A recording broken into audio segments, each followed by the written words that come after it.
Epstein মামলায় সাক্ষ্য দিতে চাওয়ায় ক্লিন্টন দম্পতির উপর চরম রুষ্ট মার্কিন প্রেসিডেন্ট ডোনাল্ড ট্রাম্প।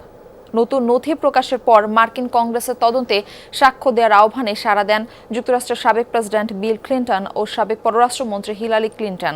তবে ক্লিন্টন দম্পতির এই সিদ্ধান্তে নাখুশ ট্রাম্প। ওভাল অফিসের সংবাদ সম্মেলনে বিষয়টি নিয়ে মন্তব্য জানতে চাওয়া হলে এটিকে লজ্জা আখ্যা দেন তিনি।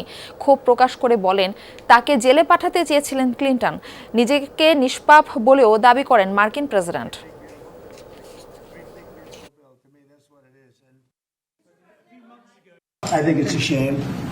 সত্যি বলতে এটা লজ্জার বিষয়। বিল ক্লিন্টনকে আমি সবসময় পছন্দ করি, আর মিসেস ক্লিন্টনও বুদ্ধিমতী। তবে তারা বাজেভাবে আমার পেছনে লেগেছিল, সারা জীবনের জন্য জেলে পাঠাতে চেয়েছিল। এখন বোঝা গেছে আসলে আমি নিষ্পাপ, খুবই নিষ্পাপ। ডিটারজেন্ট বাদ দিন, ফ্লোর মুছতে লাইজল নিন। লাইজল ডিটারজেন্ট থেকে 10 গুণ বেশি পরিষ্কার করে চিটচিটে ভাব দূর করে। ঘর হয় কমপ্লিট ক্লিন। Lysol clean.